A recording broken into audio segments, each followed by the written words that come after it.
السلام علیکم ناظرین، جیو نیوز پر آپ دیکھ رہے ہیں آپس کی بات۔ میں ہوں منیب فاروق اور میرے ساتھ موجود ہیں نجم سیٹھی صاحب۔ السلام علیکم ناظرین، آج 11 سپٹمبر ہے۔ آج کا دن، آج کی تاریخ دو حوالوں سے بہت اہمیت کی حامل ہے۔ سب سے اہمیت کی بات یہ ہے کہ آج قائد اعظم کا یوم وفات ہے۔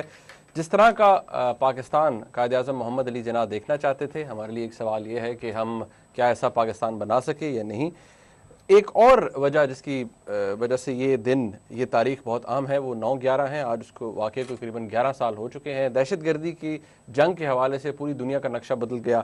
پاکستان کا نقشہ اگر کہا جائے تو بدل گیا۔ بہت کچھ پاکستان نے فیس کیا ان 11 سالوں میں، اس کے حوالے سے آگے چل کے بات ہوگی۔ لیکن ناظرین، قائد اعظم محمد علی جناح کے حوالے سے آج جو ڈسکشن ہم جس پہلے ٹاپک پر کرنے جا رہے ہیں، اس کی ایک بہت اہم ریلیونس ہے۔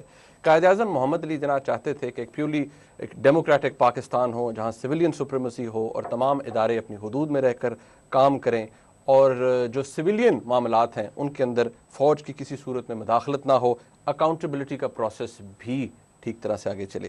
ناظرین، ہم سب سے پہلے بات کریں گے آج کے پروگرام میں NLC اسکیم کے حوالے سے۔ میں زیادہ ڈیٹیل میں نہیں جاؤں گا، ہم آپ کو ایک رپورٹ دکھائیں گے جس میں ہم نے کوشش کی ہے کہ آپ کو معلوم پڑے کہ NLC اسکیم کیا تھا، اور جن 3 جرنیلوں کا ذکر آتا ہے اس اسکیم کے اندر، انہوں نے کس طرح مس اپروپریشن کی، ایبیوز آف پاور کیا، اپنے اختیارات کا ناجائز فائدہ اٹھایا۔ اس سے آگے چل کے ناظرین ہم بات کریں گے 9/11 کے حوالے سے۔ ابھی کچھ دیر پہلے کامران خان صاحب کے ساتھ انٹرویو آپ نے دیکھا، جنرل پرویز مشرف صاحب کا۔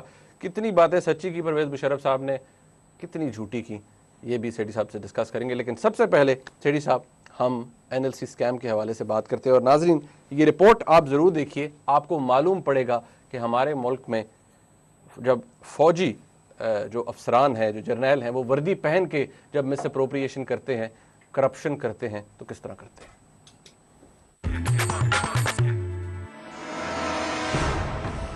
خبردار، پوچھنا منع ہے۔ 3.5 سال سے زائد کا عرصہ اور 4 انکوائریز کے باوجود NLC کرپشن کا معاملہ جوں کا تو حل طلب ہے۔ یہ معاملہ اس وقت منظر عام پر آیا جب فروری 2009 میں پبلک اکاؤنٹس کمیٹی کے سابق سربراہ چودھری نثار علی خان نے پلاننگ کمیشن کی توجہ NLC میں ہونے والے 2 ارب روپے کے لگ بھگ خسارے کی جانب دلائی۔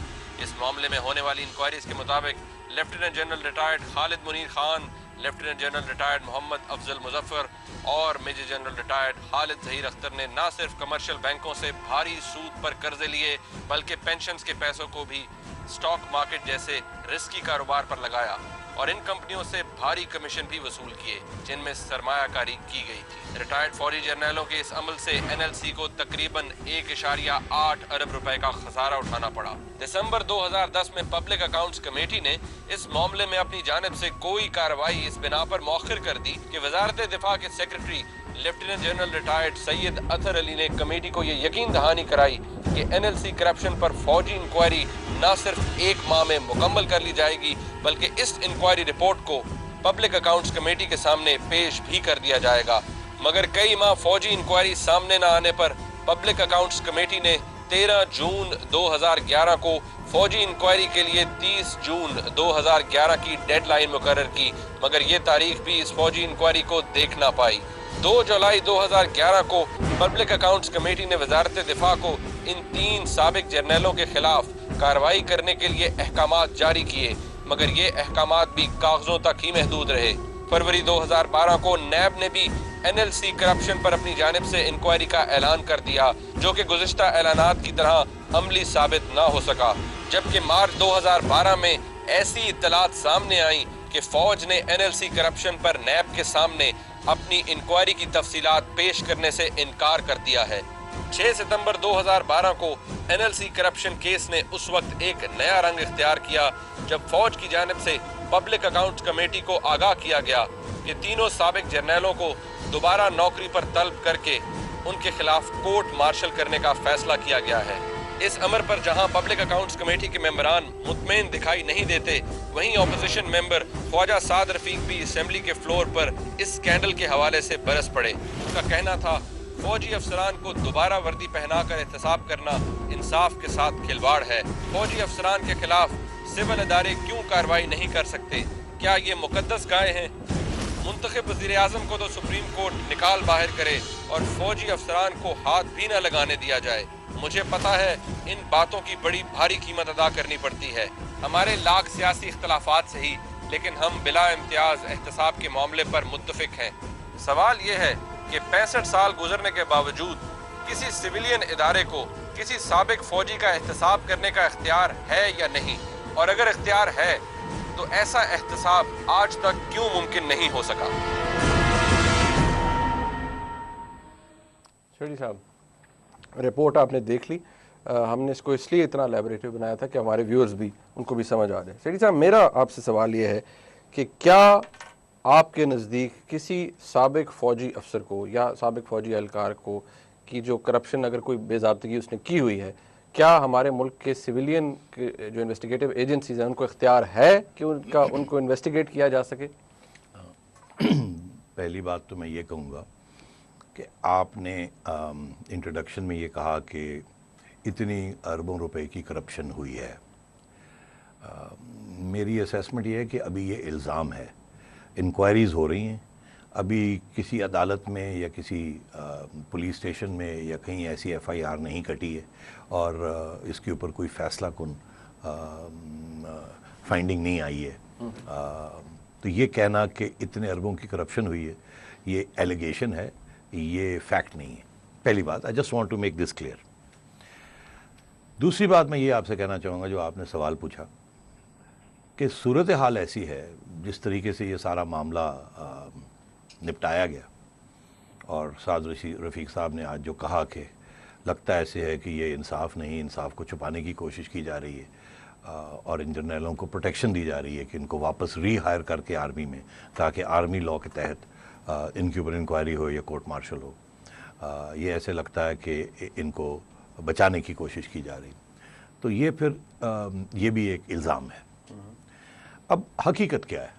تو I think let's go on that. Doctor صاحب ایک سیکنڈ، آپ نے حقیقت کی بات کی، آپ این ایل سی کی جو انٹرنل انکوائری رپورٹ ہے وہ تو پبلش بھی ہوئی ہے اخباروں میں، آپ نہیں سمجھتے کہ اس میں کوئی جان ہے؟ بات یہ ہے کہ وہ جو این ایل سی کی انکوائری رپورٹ ہے، اس کی جو فائنڈنگز ہیں، اس کے میں نے یہ 10 پوائنٹس بنائے ہوئے ہیں، اس کو ڈسکس کر لیتے ہیں۔ یہ فائنڈنگز ہیں۔ اچھا، فائنڈنگز، یہ فائنڈنگز ہیں، یہ ججمنٹ نہیں ہے کنوکشن کی، اور نہ چارج شیٹ ہے؟ نہ چارج شیٹ ہے، نہیں، چارج شیٹ ایک قسم کی بنتی ہے۔ انکوائری کمیشن کا کام یہ ہوتا ہے کہ وہ بتاتا ہے کہ کیا گڑبڑ ہے، کہاں ہے، پھر اس کو آگے لے جانا پڑتا ہے، اور پھر پروسیکیوشن کیس بنانے پڑتے ہیں، پھر پروف کرنا پڑتا ہے۔ ابھی وہ سٹیج نہیں آئی ہے، اور حالانکہ یہ 3 سال سے یہ معاملہ چل رہا ہے، اور باقی چیزیں تو راتوں رات ان کے کیسز بھی بن جاتے ہیں، گرفتاریاں بھی شروع ہو جاتی ہیں اس ملک میں، اور وہ ادارے جو فوج چلاتی ہے وہ حرکت میں آ جاتے ہیں، اور سویلینز اور ایسی چیزیں شروع ہو جاتی ہیں۔ اس طرف میں آؤں گا، آپ کی توجہ دلاؤں گا۔ تو مگر یہاں 3 سال سے بھی کچھ نہیں ہو رہا ہے، تو یہ ایک حقیقت ہے۔ اب یہ فائنڈنگز کیا تھی، محل عوام کے لیے یہ بڑا ضروری ہے بتانا کہ جو انکوائری ہوئی اس کی فائنڈنگز کیا تھی۔ این ایل سی کی انٹرنل انکوائری جو ہوئی اس کی فائنڈنگز کیا تھی؟ پہلی بات تو یہ کہ این ایل سی نے کوئی 4 ارب روپے کے قریب انویسٹمنٹ کی تھی سٹاکس اینڈ شیئرز میں، پرائیویٹ سٹاکس اینڈ شیئرز میں۔ اچھا، ان تھیوری قانون کے مطابق انہیں اجازت تھی کہ جتنے ان کے پاس پیسے سرپلس میں ہیں اس کا 20% حصہ وہ گورنمنٹ سیکیورٹیز اور سٹاکس اور شیئرز میں وہ انویسٹ کر سکتے ہیں، گورنمنٹ کے، مگر اجازت نہیں تھی کہ آؤٹ سائڈ گورنمنٹ وہ اسٹاک ایکسچینج پہ جا کے non government stocks and securities میں انویسٹ کریں۔ اوپن مارکیٹ میں نہیں؟ اوپن مارکیٹ میں نہیں، اوپن مارکیٹ میں بھی ٹریجری بلز وغیرہ ہوتے ہیں، اور گورنمنٹ کے ادارے ہیں، ان کے اسٹاکس اینڈ شیئرز ہیں۔ اچھا، تو پہلی وائلیشن یہاں ہوئی کہ انہوں نے یہ نہیں صرف کہ گورنمنٹ کی سیکیورٹیز نہیں خریدی، رسک کی سیکیورٹیز باہر جا کے خریدی۔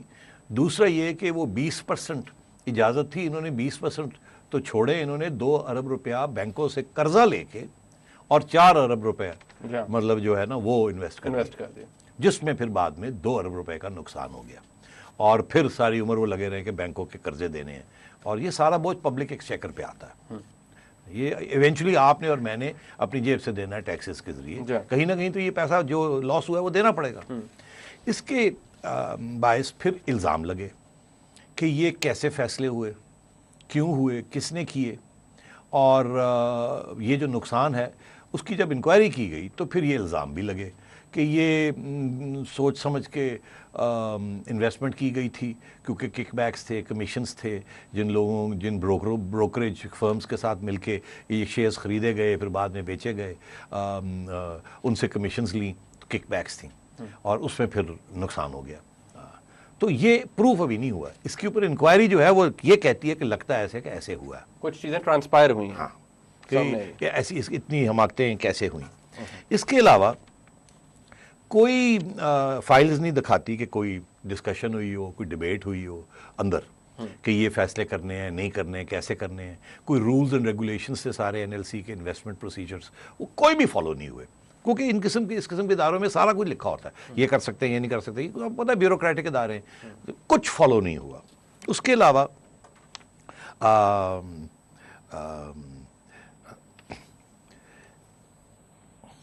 جو بھی اصول تھے انویسٹمنٹ کے کہ رسکی انویسٹمنٹ نہیں کرتے, اور غالباً وہ پینشن فنڈز جو ہوتے ہیں ان کو تو بالکل قانون اتنا سخت ہے کہ جو پینشن فنڈز ہوتے ہیں یا چیریٹی کے فنڈز ہوتے ہیں, اسی لیے بائی دا وے وہ عمران خان صاحب کے اوپر بھی الزام لگا کہ چیریٹی کے فنڈز آپ کو انویسٹمنٹ نہیں کرنی چاہیے تھی اور نقصان نہیں کروانا چاہیے تھا اس قسم کی رسکی بزنس میں.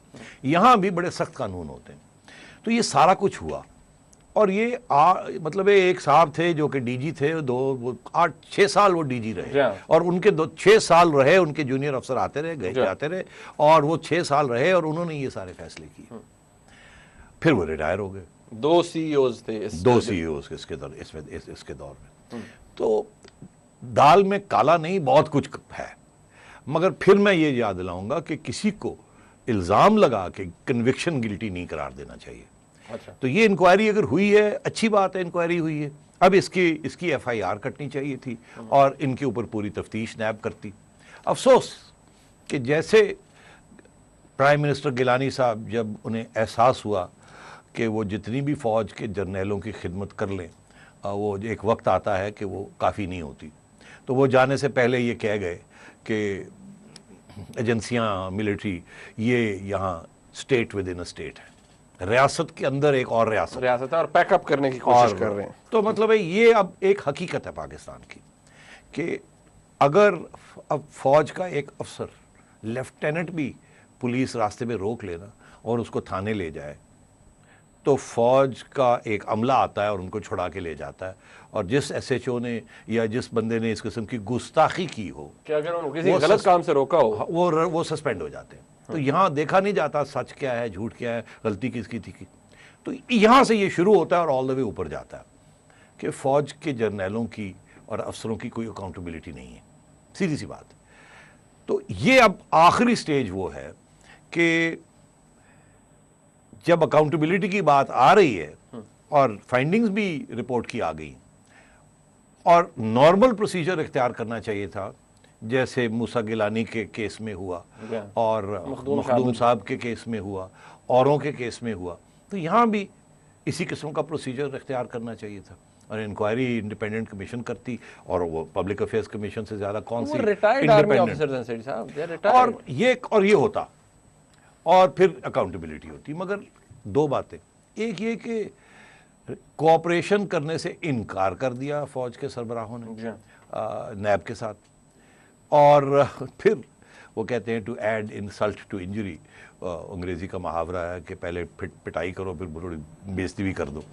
تو وہ ان کو جرنیلوں کو ری ہائر کر لیا گیا ہے, جو کہ انہرڈ آف ہے, انپریسیڈنٹڈ, مطلب آج تک کبھی نہیں ایسی چیز ہوتی, آپ کے نالج میں بھی نہیں ہے. اور ری ہائر کر لیا گیا ایز سرونگ آفیسرز, تاکہ ان کا کورٹ مارشل میں ان کو پروٹیکشن دی جائے.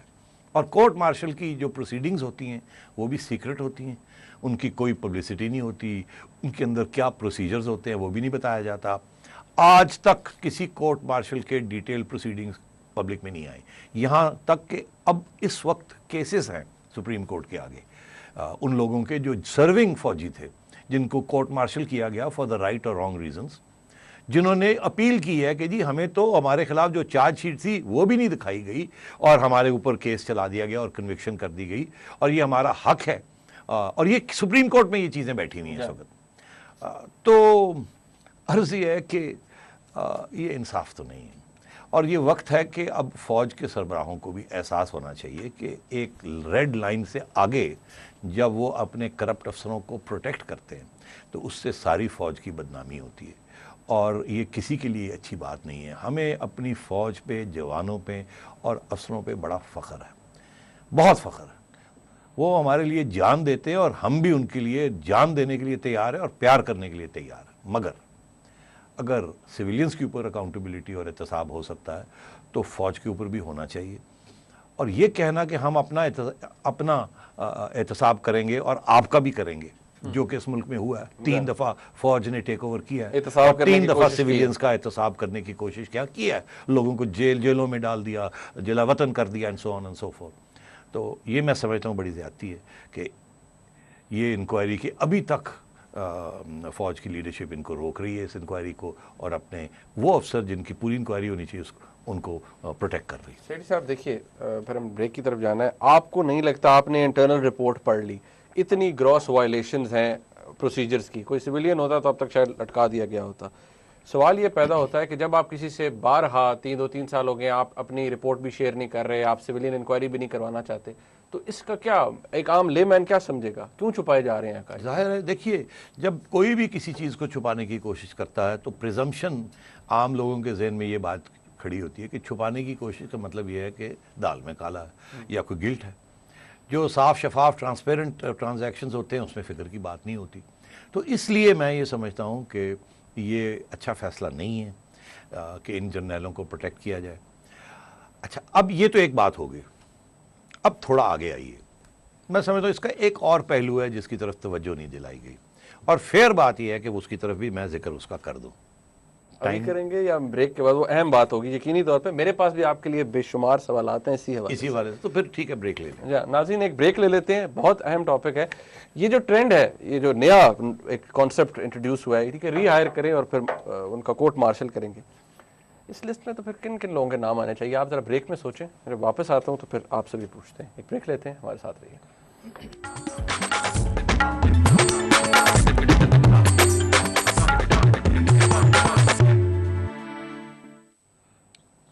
ناظرین, جیسا کہ سیٹھی صاحب نے بریک پہ جانے سے پہلے کہا کہ ہم پاک فوج کے ہر اس سپاہی اور ہر اس افسر کے ساتھ ہیں جو کہ ہمارے ملک کی سرحدوں کی حفاظت کرتا ہے اور اس کے لیے جان دیتا ہے, لیکن ہم کسی ایسے شخص کے ساتھ نہیں ہیں جو اس یونیفارم کو پہن کر بدعنوانی کرتا ہے. سیٹھی صاحب, میرا سوال اب تھوڑا ڈائریکٹ ہے, وہ یہ ہے, لوگ اب نارملی پوچھ رہے ہیں نا, کہ بہت سے لوگ پوچھ رہے ہیں کہ اگر ایسا کیا جا رہا ہے, یہ ری ہائر کیا جا رہا ہے, تو کیوں, کس کو چھپانے کے لیے, کس کو پروٹیکشن دینے کے لیے؟ کیا یہ عین ممکن ہے کہ ان لوگوں سے اوپر بھی جو لوگ ہیں, ان کے ہائر اپس, وہ بھی اس میں انوالو ہو سکتے ہیں؟ کئی لوگ تو یہ بھی کہہ رہے ہیں کہ یہ اسکیم جو ہے یہ پھر 3 لوگوں کے بیسس پہ تو نہیں ہو سکتا, شاید کچھ اور لوگ بھی اس کے اندر انوالو ہو. دیکھیے, یہی اسی قسم کی جو ڈسکشن ہو رہی ہے اس کے اوپر میں کچھ تھوڑی سی بات کرنا چاہتا ہوں. میں ایک سینئر فوجی سے بات کر رہا تھا تو میں نے ان سے یہی سوال کیے. انہوں نے بہت سی باتیں تو میری مان لی کہ ہاں سوال جائز ہیں, مگر انہوں نے ایک ڈائمینشن کی طرف توجہ دلائی. میرے پاس کوئی علم اس ڈائمینشن کا نہیں ہے, مگر میں سمجھتا ہوں ضروری ہے اس ڈیبیٹ میں کہ اس کا بھی حوالہ دیا جائے. وہ یہ کہ ان کا یہ کہنا تھا کہ جب تک یہ پروف نہیں ملتا اس کا کہ بدعنوانی ہوئی ہے, لاس تو ہو گیا ہے, مگر اگر نیت پیسے بنانے کی تھی تو ایک ادارے میں یہ اچھی نیت تھی, آپ نے انویسٹمنٹ کی, آپ اس ادارے کے لیے اور منافع پروفٹ کریٹ کرنا چاہتے تھے. اگر کمیشن نہیں کھایا آپ نے, تو اگر کمیشن نہیں کھایا, یہی میں آپ سے کہہ رہا ہوں نا کہ اگر کمیشن نہیں کھایا تو پھر لاس ہونا جو ہے is not a crime. Investment ہوتی ہے, لاسز ہوتے ہیں اس کے اندر. یہی عمران خان صاحب بھی کہتے ہیں, ہم نے انویسٹمنٹ کی, وہ لاس ہو گیا, مگر نیت صاف تھی, کوئی کمیشن نہیں لی.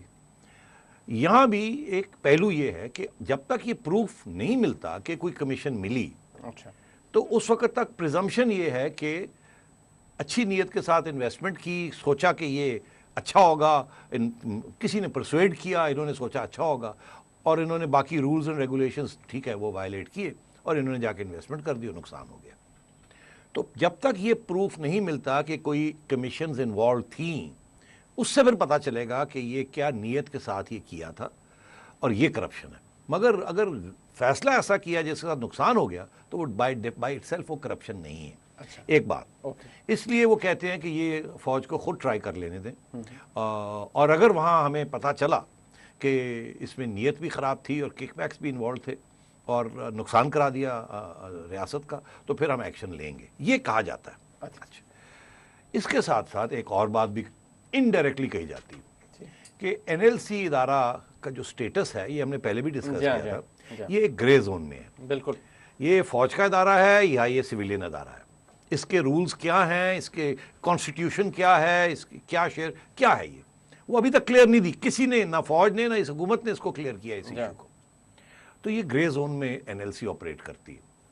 این ایل سی کا انٹیلیجنس, ملٹری انٹیلیجنس ایجنسیوں کے ساتھ بھی تعلق ہے, یہ اسٹیبلش بات ہے. ٹھیک ہے, اور این ایل سی کیونکہ وہ انٹیلیجنس آپریشنز میں بھی انوالوڈ ہے, تو ان کی جو فنڈنگ, انویسٹمنٹ ڈیسیجنز اور فنڈنگ کہاں سے آتی ہے, کیا ہوتا ہے, اس کے اوپر بھی بہت سے گرے ایریاز.